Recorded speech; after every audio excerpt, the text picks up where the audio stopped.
الحمد لله وكفى وسلام على عباده الذين اصطفى. أما بعد، فقال رسول الله صلى الله عليه وسلم: من أمسك كلبا ينقص من عمله كل يوم قيراط إلا كلب حرس أو ماشية. رواه البخاري. إن الله وملائكته يصلون على النبي يا أيها الذين آمنوا صلوا عليه وسلموا تسليما. اللهم صل على سيدنا محمد وآله وعترته بعدد كل معلوم لك. زما عزتمند مسلمانان ورونو، نن منګه د دې خبره متعلق په ذکر کوو چې څوک شوقیه سپي ساتي. په شریعت کې د دې حکم څه دی او د پیغمبر علیه الصلاۃ والسلام د دې کس باره کې وینا سره. اول خو د حدیث مبارک تاسو ته ترجمه کوم، بیا د هغې متعلق به بحث کوو. د ابو هریره رضی الله تعالی عنه نه نقل دی چې رسول الله صلی الله علیه وسلم او فرمایل: من امسک کلبا، څوک چې سپی ساتي، ينقص من عمله كل يوم قيراط، کمیږي د نیک عمل نه هر ورځ قيراط، یو قيراط ثواب. الا کلب حرس، مگر که څوک دا فصل د پاره سپی ساتي، او ماشیتین یا د کنډک د پاره سپی ساتي، نو د عمل لبا نه کمولی کیږي.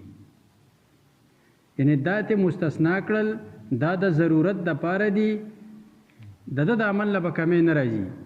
خو لیکن چې شوقیه څوک سپی ساتي، نو هر ورځ به د نیکو اعمالو نه یو قیرات ثواب دا کمیږي.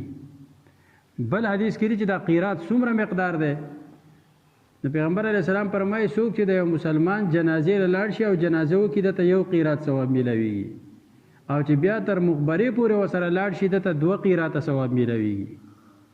نو صحابو تپوس وکړه: د الله پیغمبره دا قیرات څه شی دی، د دې څومره مقدار دی؟ نبی علیه السلام ورته وفرمیل: په شان د احد د غر باندې. یعنې دا عمل نه ډېر نیک اعمال د هغې ثواب دا ټیکټ کېږي. اوس 4 قسمه سپي د دې حکم نه هغه مستثنا دي. یعنې که څوک دا 4 قسمه سپي ساتي په کوټه یا د کور نه بهر په ډیوډۍ کې، نو د هغه د عمل نه به نه کمیږي. یو د کلب و زرع، د فصل د ساتلو دپاره په پټي کې په باغچه کې تسپی ساتي چې ستا د پټي هغه څوکیداري کوي او څوک نقصان ونه کړي، یو د فصل لپاره.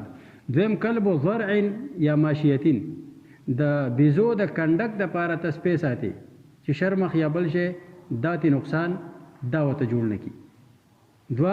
دریم نمبر او کلب و حراستین، د چوکیدارۍ دپاره، د خپل کور د حفاظت دپاره، د ډیرې حجرې د حفاظت دپاره تسپی ساتي، ستا د اعمالو نه به کمې نه کیږي. 4 نمبر او کلب صیدین، یا د ښکار دپاره څوک سپی ساتي، نو د عمل نه به نه کمولی کیږي. دا 4 قسمه سپي د دې حکم نه مستثنا دي. حکم چې شوقیه سپي ساتي، نو د هغه د عمل نه به روزانه د یو قیرات په مقدار باندې ثواب هغه به ټیکټ کیږي. اوس په دې خبره د موږ ځان پوه کړو چې د سپي دا دومره مذمت هغه دا ولې دی. یو خدا چې په دور جاهلیت کې د سپو عبادت شوی دی، خلکو به سپو ته خدایان وي. په دې وجه پیغمبر علیه السلام په ابتدا کې حکم وکړو چې سپي مړه کوي. نو سپی چې به کم ځای لیدو جو مړ کوو به. بیا څه وخت چې وشو، بیا نبی علیه السلام وفرمایل: اترکوه، دا پرېږدئ، دا سپي دا پرېږدئ، الا الاسود ذا النقدتین، مگر تور سپی چې په دې ځای باندې 2 ټاکي، دا به اوس هم وجنئ. نور سپو د هغې حکم منع شو چې نور مه وجنئ، خو چې کم تور سپی او 2 ټاکي په دې تندي باندې دا وجنئ. وایي ځکه دی به دا وی چې دا کم سپی توري او دا ټاکي پې وایي دا ډېر طاقتور خو دی، نو دا لا بیا هم یې وجنئ. بیا چې دغه هم څه وخت تېر شو نو پیغمبر علیه صلات وسلام فرمایل مالی ولیل کلابې، زما د سپو سره څه دي، دا پرېږدی د الله مخلوق ته چې ځان له ګرځي. وجه دا و چې د خلکو د ذهن نه دا خبره اوځي چې دا شی هم خدای کېدی شي چې خلک یې راونیسي او مړ کوي. نو دا یو وقتي طور یو حکم راغی چې د خلکو د ذهن نه د سپو د محبت هغه ختم شي او سپو ته خدایان ویل دا پرېږدي خلک. بیا چې به کم یو ته طاقتور وي نو د ده دا حکم یې لږ باقي نور هم وساتو نو هغه هم ختم شو. دا خبره بیا له بیا له دا خو د الله مخلوق دی، پرېږدی چې ځان له ګرځي. یو دا خبره.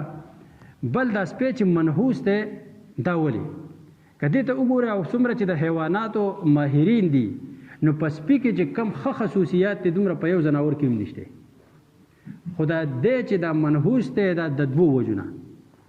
یو دا چې په سپي کې حرس دی، حرس دی پکې ثابت مرداره پرتی د سپی 2-3 به ورته ولاړي، خو چې بل سپی راځي که نه نو دا ورته نه پرېږدي که نه. دا کدی چې پکې 100 سپي پرې راجمه شوي نشي ختمولی، خو دغه 1 یا 2 ورته ولاړي او نور ورته نه پرېږدي. حرس دی پکې د حرس ته وجې. 2م نمبر په سپو کې د خپل قوم دشمني ده. خپل سپي دی بدي شي، یو کوسې سپي خو چې د بلې محلې کاره شي نو بس دا ټول پسې داسې ورپسې شي او یو خرړه جوړه شي او غړمبا جوړ شي. نو عداوت قومي دی پکې، د خپل قوم د هغې دشمني ده پکې. د دې 2 خاصیاتو د وجې نه، د دې 2 بدو خویونو د وجې نه دا سپی ملعون ګرځېدلی دی. یو پکې حرس دی او 2م پکې د خپل قوم دشمني ده. خپل قوم دشمني دا دونه خراب شی دی. دا اوسو دې روایتو ته که موږ سوچ وکړو چې احادیث مبارکو کې دا راغلي چې تاسو د الله د مخلوق سره ښېګړه کوئ. څومره چې د الله مخلوق دی، که انسان دی او که ځناور دی او که هر څه دي، خو د هغو سره ښېګړه کوئ، د هغو خیال ساتئ، د هغو د ګرمۍ یخنۍ د هغو د خوراک خیال ساتئ. هغه بله خبره ده. هغه د ساتلو سره تعلق نه ساتي. اگه ستا په کوڅه کې کم سپي اوسېږي نو ته د کوره وله ډوډۍ راوباسه، خوراک وله راوباسه، که یخني چېرته کوډګۍ ورله جوړه که، په پټي کې وله ځای جوړ که، نو هغه ښېګړه جدا شی دی. ځکه په احادیثو کې د دې ډېر فضیلت دی. پیغمبر علیه صلات وسلام نه په یو موقع باندې تپوس وکړی شو چې کومه صدقه ډېره بهتره ده. پیغمبر علیه السلام فرمایل افضل الصدقه ان تشبع کبدا جائعا. د ټولو نه بهتره صدقه دا ده چې تا یو وږي اینه چې دا مړه کې، مطلب یو جاندار دی وږی دی ته یې موړ کې، که سپی دی که پیشو ده که هر یو ځناور دی که انسان دی، دا چې ته موړ کې نو د ټولو نه بهتره صدقه هغه دغه ده.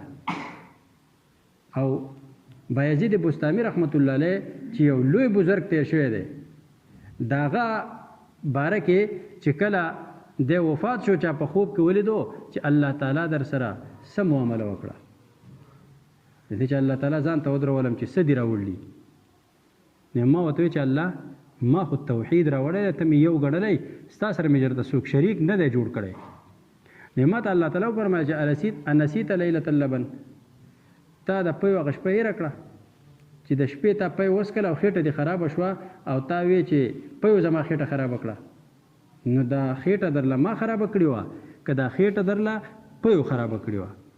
خېټه خو ما خرابه کړې وه. نو چې ته ما یو ګڼې او وی چې الله سره بل څوک شریک نشته دی نو دا خېټه خرابول خو زما کار و، دا خو د پیو کار نه و. دا ګورې څه ناروا خبره نه ده. دنیا دارالاسباب دی، دې ته نسبت کېږي، خو چونکې د هغه مرتبه او قدر ډېر زیات و، د الله په دربار کې نزدېکت ډېر و، نو الله تعالی دا خبره هم نه خوښوله چې تا د پیو ته نسبت ولې کو، سبب ته دې نسبت ولې کو، مسبب ته به دې نسبت کړی. زه لکه خرابونکی زه وم، سبب که اگر دغه پیو لکه مړول څوک کوي؟ الله کوي، خو په ظاهره باندې به څه خورې؟ ډوډۍ به خورې. اولاد څوک ورکوي؟ الله ورکوي، خو په ظاهره خو به واده کوې که نه؟ الله تعالی په اولاد ورکولو کې اخو واده ته نه دی محتاج. آدم علیه السلام بغیر د مور و پلار نه دی پیدا کړی، عیسی علیه السلام الله تعالی بغیر د پلار نه پیدا کړي دا رنګ مړول بغیر دا خوراک نه الله تعالی کولی شي خو لیکن سبب دی چې ته ډوډۍ وخوره ته ډوډۍ مخوره په ډوډۍ موړ شو نو مړول کوي الله خو نسبت سبب ته کام خلک وکړي دا سن روان دي خو چونکې دا هغه د الله په دربار کې نزدېکت ډېرو نو ځکه الله تعالی دا خبره هم نه خوښوله چې تا نسبت سبب ته ولیکو ما ته به دې نسبت کړو وی زه حیران ودرېدم چې اوس پس کوم وی الله تعالی راته وفرمایل چې یو نیکي دې راسره شته زه خوشحاله شوم چې څه نیکي وی ته چې د شپې د جومات نه راتلې او په لار یو کوتری پروت و هغه له یخ شوی و او تا راوست او په کور کې اور ورته بل کو ګرم دی کو خوراک کې ورله ورکو او په دغه خوراک کوتری چې کله برابر شو موړ شو د هغه د زړه نه چې په دغه ټایم څه وتې هغه صرف ما ته پته ده وی د دغه کوترې په دې خدمت باندې دې څه کومه دا دې بخم ابو بخاري شریف کې بل روایت دی چې هغه د بني اسرائیل یوه زنانه الله تعالی د پیشو په هغه بندولو باندې هغه جهنم ته ارتاو کړې وه نو ګوره د الله د مخلوق سره ښېګړه کول د الله د مخلوق په کار راتلل دا بله خبره ده او شوقیه سپي ساتل دا بله خبره ده نو څوک چې شوقیه سپي ساتي نو د هغې دغه نقصان دی او بل حدیث کې هم دا راځي لا تدخلوا الملائکة بیتا فیه کلب ولا تصاویر هغه کور ته د رحمت پرشتې نه داخليږي چې پای کې سپی یا پکې تصویرونه د جاندارو سيزونو تصویرانې پکې د رحمت پرشتې دغه کور ته د نجي د حفاظت پرشتې یا اسرائیل علیه السلام دا خو بخامخا جی هغه مقرر دی په دې باندې خو کوم چې د رحمت پرشتې دي هغه د کور ته د نه داخليږي لہذا کم چې شوقیه سپی ساتي ردی چل نقلار شي دا د غیر مسلم یو طریقه ده دا غو د خپل عادت ته ځان دي کوي تاسو نمنګ دا خلک د دې شوقیه سپو ساتل نقلار شي کنه هر ورځ ستا د نیک عمل نه به یو قیرات ثواب دا به کمیږي الله تعالی دې موږ ټول د دې بې پیدو شوقونو نه وساتي واخر دعوانا ان الحمد لله رب العالمین